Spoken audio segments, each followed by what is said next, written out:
All right. So we're talking about obviously if you signed up and you're just getting in now, we're talking about obviously auditing your customer onboarding process, right? And we'll talk about kind of some of the underlying. Um, this is the environment I assume almost every single one of you is dealing with now. This is kind of the underlying or core challenges that a lot of our clients come to us with. It makes the challenge of onboarding, assuming you're not selling a low dollar high throughput software widget for like $10 a month or $20 a month. Those are great products. Don't get me wrong. We actually have many of those clients, but a lot of times in B2B, it's much more complicated and involves a megaton of stakeholders.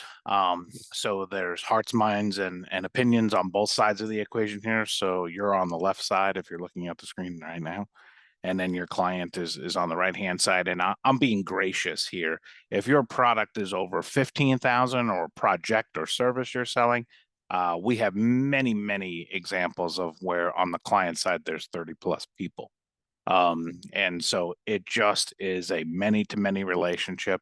A lot of individuals and groups are managing their onboarding via an Excel spreadsheet or just straight up emails. And obviously that does not scale well. There's no visibility to that. And obviously the customer experience is very wonky. And so what happens is in B2B transactions, this environment is extremely complex, lots of stakeholders coming in and out at all different times.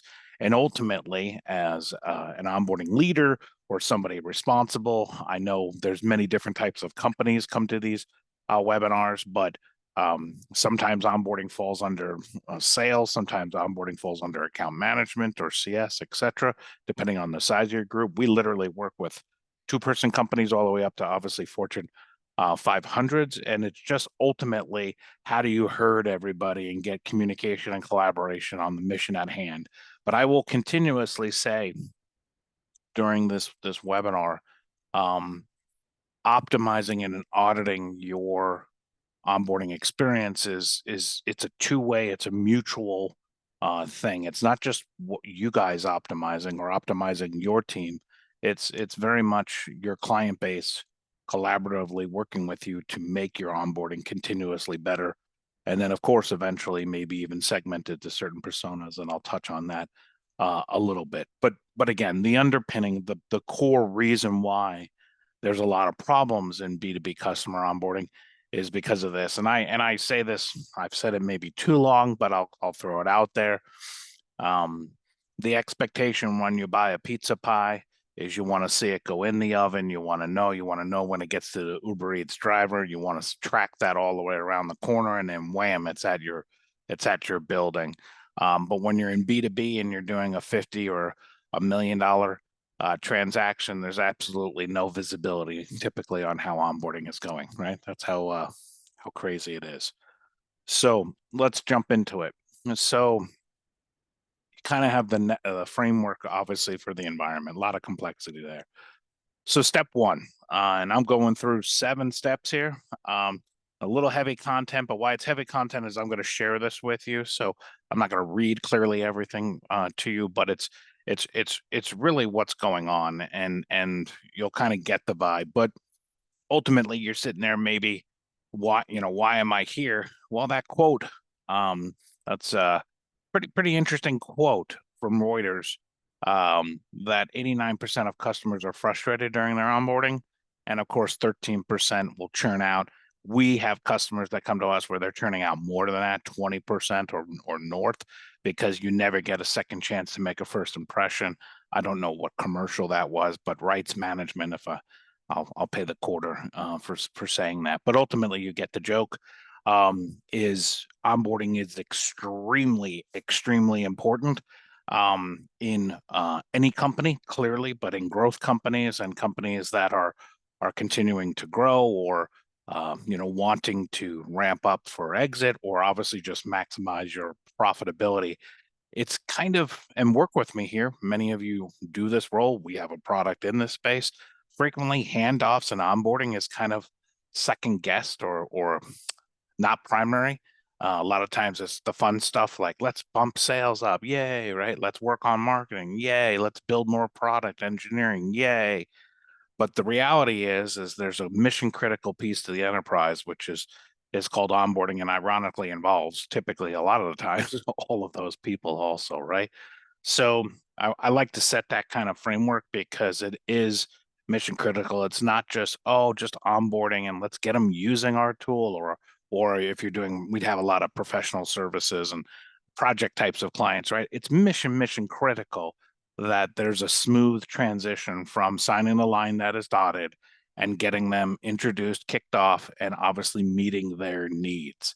And again, that's something I'll stress extensively here is it's internal and external. So we ask and we help a lot of our clients, with this process is many clients of ours come to us with absolutely nothing documented. Maybe just a hodgepodge of things, or you probably experience it. We have some Google Docs, or we have a picture, or whatever, like very loose goose, but not really optimizing and laying out to try to identify inefficiencies of the process from an internal perspective, right? And on here, it's who's all involved. We'll frequently ask new clients like, how many people on your team are involved with onboarding? And they'll say like two or three at the beginning, right? Maybe four. Then all of a sudden, when they map it out, they're at 7 to 10. And so it typically expands because as you get devil in the details or obviously more complex onboardings, there's just way more people than you think. And those are obviously areas where there are deltas and high risk, right? And so you see here. So the first step basically is, auditing your own house a little bit. What is the process, right? First, do we have anything documenting that? And it's all right. It doesn't have to be fancy. It's just literally lay out the process and who's involved and what happens at each one of those interaction points. Simple documentation shouldn't take you long to whip up, and then start meeting about it, and then it will probably expand a lot. We always joke the first time you write it up, it's about 60% accurate, and then you'll get it to 90% accurate after a few meetings. So the first is that, and we'll come back to some of these concepts later, because ultimately it's also if you're doing onboarding now kind of statically using email or an Excel spreadsheet, that's kind of a flat way of doing onboarding. Obviously, as you get to the later stages and you're looking at a tool or a platform to help you, obviously that becomes way more dynamic, way more interactive, just all sorts of things to kind of make more effective decisions and scale with a lot less resources needed. So the first step is check your own house. Obviously, the quote up top is all about, and that's a nugget of knowledge you can take back to your team as you're building your ROI calculator for time to value or other things. Very, very mission critical, and I'll share a couple more as we go through here. So first, start with documentation on your end. Second, based on that, I alluded to this a little bit. This is the next step is, okay, identifying all your internal problems here, right? So this is obviously after it's documented, kind of walking through what are kind of what you might know already, the bleeding point areas from a team perspective. So this is talking obviously with all your primary constituents, as we talked about, and kind of understanding where are their gaps, where are their communication inconsistencies, where are their timing problems. Simple question to ask yourself, are your TTVs predictable, right? Time to value. I'm assuming if you're not familiar with some of these terms, I'll share additional resources. But one of the things, or we think there's about 13 core metrics we like to help our clients work against and improve. But time to value is it's not just getting it on, turning it on. Very misconstrued. It's not just about turning whatever you're doing or delivering the project or service. Like that's kind of like a false positive because you're like, oh, we did it, we're done. No, when is the actual client seeing value? And you want to get that timetable to be the shortest as possible. Again, keyword there, client or customer, right? And so when I say everything we like to talk about here is mutual, it's when is the customer seeing value, not just dumping something on their front porch, right? That's a big, big difference. And so you have to kind of figure that out. And is it predictable by client type? So these are, if you're like, no, it's camp run amok, some of our onboardings take whatever, 4 weeks, and some take 92 weeks, and there was really no difference in the delivery. I understand if you're selling something where you have a strata of products or one's an enterprise or not. I get that there's different client types and deliveries. Obviously, we'll talk about that here in a minute. But ultimately, for client types, are they pretty predictable? If they're not, that's where you're starting, right? So these are the kinds of things. So it's kind of looking at maybe what you would call the Captain Obvious things that are going on, but sometimes that's just, about asking questions with your team and kind of getting that all aligned. So you're kind of figuring those out. So you're kind of cleaning your house first, as I talked about, at least with what is known now. Okay. And so that's why this one is kind of heavily marked as internal facing there. And if whatever level of individual leader bottom up and just started getting into onboarding, or you're a player coach or whatever, this requires leadership. What I mean by that is candid conversations. One of the values of our company is candid, and it's being able to identify and have candid conversations where everything isn't rosy. Actually, most of the stuff is probably not good, right? And so it takes kind of an open, candid conversation, and not everybody just saying things are fine and dandy, because you're gonna you know that that's not true, because everybody can always be continuously improving or optimizing. And then the next one is going to be talking to your customers. So you can say everything is absolutely great, but they're not. Um, and as you can see, customer lifetime value, which is a little different than time to value, but we see pretty rhythmically for customers that are onboarded correctly in a positive way and they're engaged with it and it's open, transparent, they're worth about 1.7 times the amount to you. In many cases, depending if you're a software company, it's going to be higher than that a lot of the times, because if you have a strata of product offerings and multiplier effects, obviously that's going to be big. That's huge for, like, a lot of our clients are professional services, or what I would call peak and valley projects, because you want to be able to maintain healthy relationships to cross-sell, upsell. And cross-selling and upselling actually starts with onboarding, because if it's a train wreck for them and they're not happy with that, they're really not going to be inclined. As you know, 13% or more are going to leave probably in the first year, which is dramatically hurting your revenue, but then also you're wanting them to expand your services with you, right? So this is then flipping the entire thing I just said about monitoring the house, right? Kind of identifying your things, and it's okay to share them. It's also talking with the customers themselves. So an easy way to do this is obviously assuming your company is operating, you're onboarding, new clients. You can pick depending on the complexity of your offerings and stuff, but asking them at the end, and work with me here, folks, but don't hide behind a customer satisfaction survey or a CSAT. Like, that's not what I'm talking about here. That's fine if you're doing high value type of high volume, sorry, stuff, which is one indicator to use here.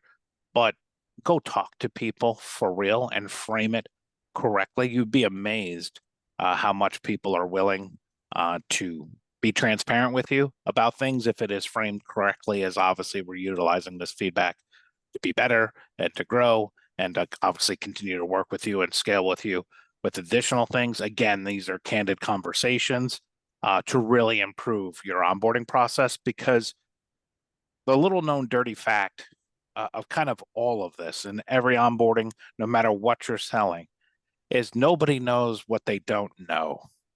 And so what we see quite often is when something is bought. Okay, this, I don't want to get off the track. This is like probably 3 other presentations, but here's the deal.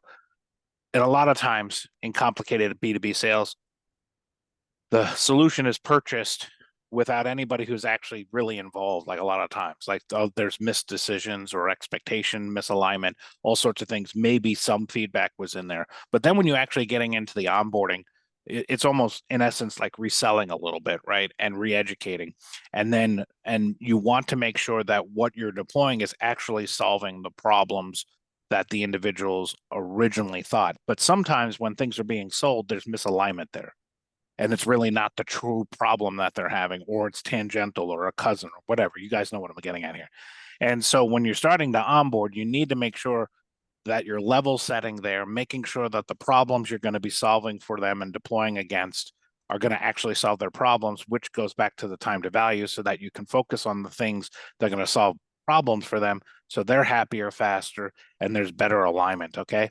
And that can be wrapped into your handoff.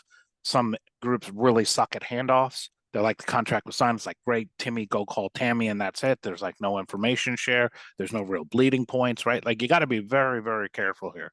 But in the customer feedback, obviously here is talking to them. I'm coming back to this one, is basically helping you, sorry, to kind of frame things better, or at least find those Johari windows for your team that you didn't really think about. Because a lot of the times we see groups are kind of like, we're here and we're deploying with you. So they just send them 30 things and say, do it. And there's just not a lot of context around that. So you can gain a lot of value from candidly talking with the clients and updates to the process. Maybe things should be slowly rolled out to them, or onboarding in phases, or just all sorts of things can kind of come out of this. Poor communication, all sorts of things. So please, I can share more resources around this, but today's is I'm just trying to lay out kind of the battle plan for you. And there is a high um, oh, don't chicken out, because this is talking to customers. And a lot of times it's inferred in B2B onboarding and many elements of B2B that if the customer isn't complaining to us, then everything is fine. That's not true. And so be bold and do this and frame it like I've been talking about, and you'll get huge value out of this that isn't guessing, it's going to be real. And then obviously, as I mentioned earlier, try to weave this into your normal processes too. You don't have to do this on every client onboarding, but definitely do that. And I said, and again, don't rely. A CSAT survey is good, but cherry pick these to really become great, which means checking your processes and obviously updating your processes for success. Okay, and ultimately it comes down to money, right? You make more money doing this, which this money here that I explained here, the LTV, these are all things for your battle plan as a onboarding leader, wherever the onboarding sits, to get the right resources and to show the right economic value to the organization for two things: in a growth company, to continue to grow and bring on resources and continue to scale, and two, if your company is cutting people, you can justify why your team is that important. Just the brutal real world. Everything comes down to money. Direct lines to money too, not dotted. Okay. Step 3. Step 4. I kind of warned you that these are very direct in a good way, because I want you to win. Like, at the end of the day, we want to win. That's how we enter the day. That's how we leave the day. That's what I want you to do, is win. I always joke with people, go to the gym and they get a trainer and they become friends with the trainer. No, you go to the trainer to get better, right? That's why you go to a trainer, right? You don't need to buy your friends.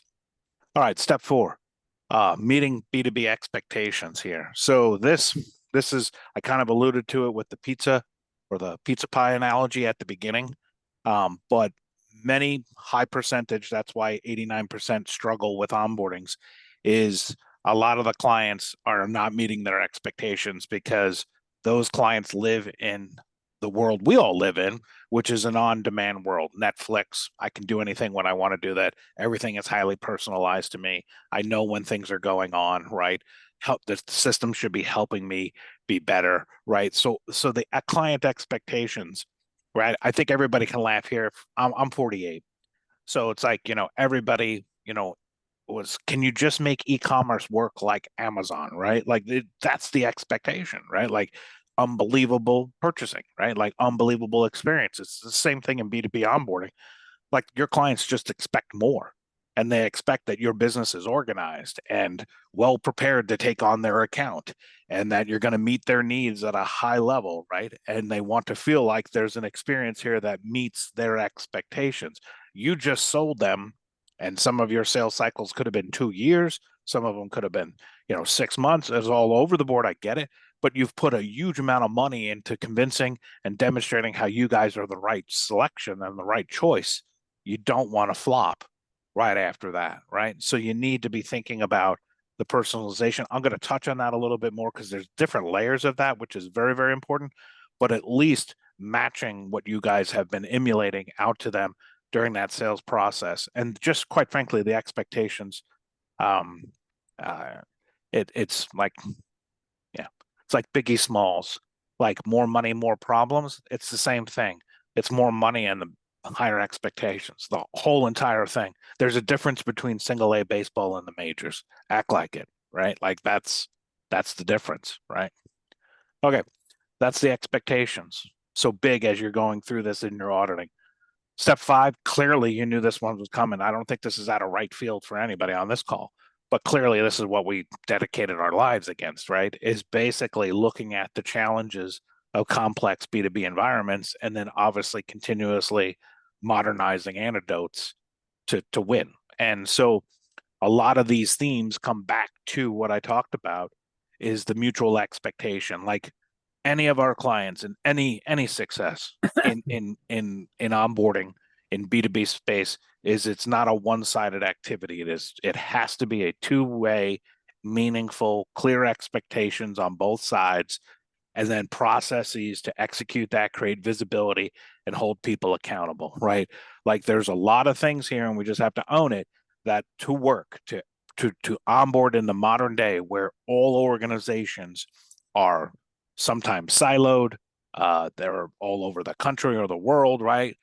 So you're herding a lot of cats with a mission to get something out by X, Y, and because you're wanting to be able to show that value very quickly, time to value, because then the client is happy that they've seen that. And some of your services, again, we have all different types of clients. A lot of you might not even be getting paid until the actual service project platform you have is actually delivered and it's generating revenue, right? Many of you also are struggling with the proverbial let's kick the tires. So a lot of contracts now are for initial or pilots or initial smaller offerings to manage risk from the client. You got to prove, you got to do really well in your onboarding to build that vendor confidence that they will then continue to expand with you. So obviously, to do this effectively, repeatably, and to have insights on all this, you obviously need a platform. If you ask me, I know which one you'd use, but ultimately, like modern day delivery mechanisms, management, scale, everything. So think of a platform for that consistency and scale. Okay. That's what I was just mentioning, equipping both sides because it's not just you. And that's very mission critical kind of in this thought set as you do everything, is it's not just your team side. How do you manage the expectations and needs of the client side? Obviously, your new customer and really teeing everybody up for success here, right? Because it's a family. Okay. So when you're auditing your process, like anything in life, it's the 80-20 rule. 70-30, depending on your company, your product offering. So there's kind of a standard onboarding process. I'll put air quotes around standard, but typically there's a lot of commonality, maybe for again 70, depending on your ecosystem, but you know where I'm going here. 70-80%. Let's just go there.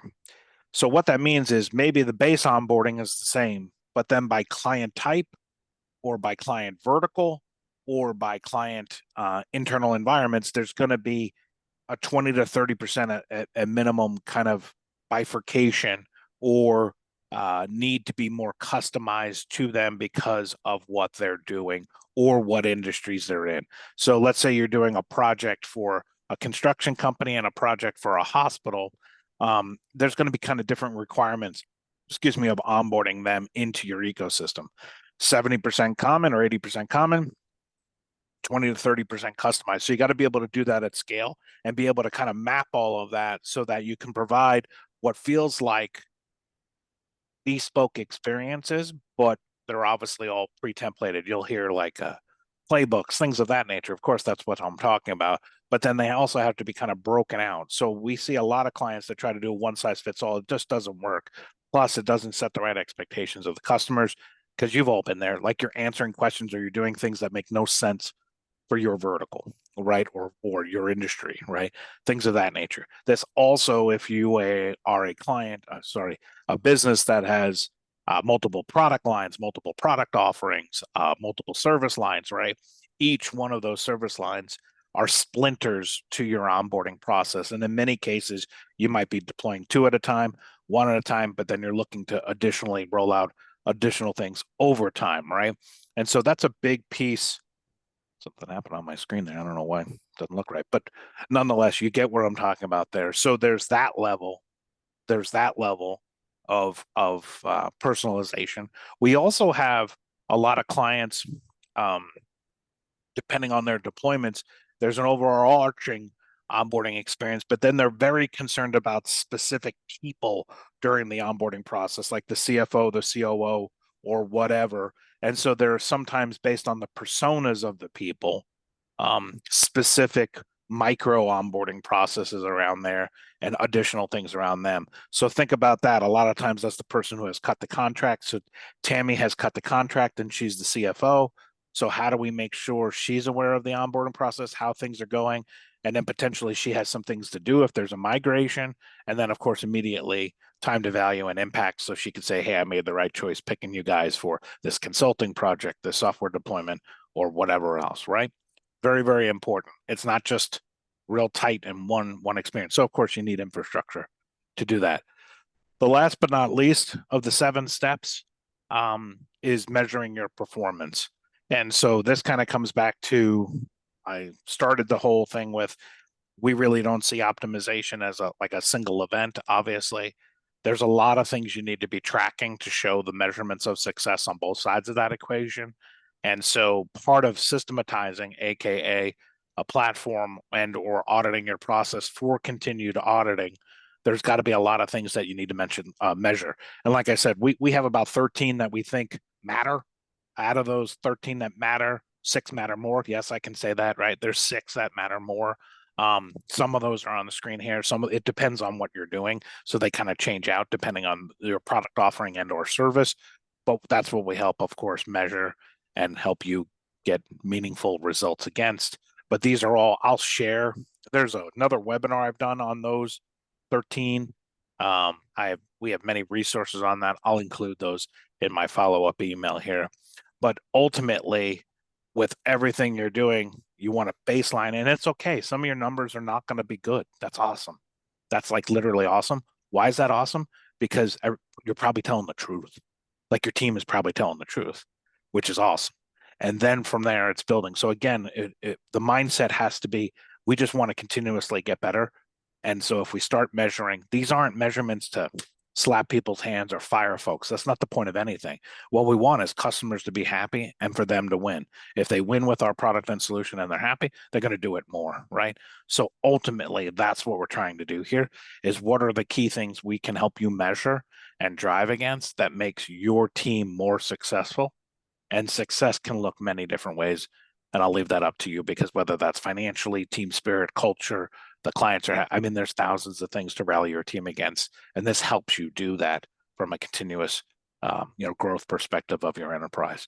So you can kind of see the framework: internal, check yourself; external, check with the client, obviously, let's get better; hone your processes; implement solutions, obviously, to help you measure this, do this, manage it at scale, be able to see what's going on, be able to be more bespoke and personalized to that. But ultimately, all of it eventually for your journey for continuous auditing and improvement means you obviously need infrastructure to do that and drive that home.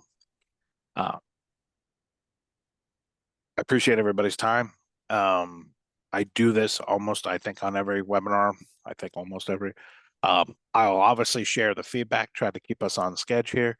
But I also offer a one-on-one brainstorm. So if any of you want to just email me, or obviously I'll be following up, you can grab time literally on my calendar, because a lot of times on these philosophical kind of approaches, people are like, well, here's my environment, Joe. What do you think we would do here or not do here? How would that work for this and that? All sorts of things like that. Willing to allocate some of my time to those. It's really not selling, literally. It's just tell me about your environment, because clearly we have all different kinds of archetypes of clients. And so a lot of the time it's just helping you kind of align those or additional resources you might need, to execute against that. So I appreciate everybody's time today. Like I said, I'll send this out, but start walking through the process. Again, a draft version of these audits can, especially on the internal side, which is the first big step, you can have done later on today or tomorrow, right? So just execute and look forward to talking with any of you in the future. Appreciate everybody's time today. Thanks.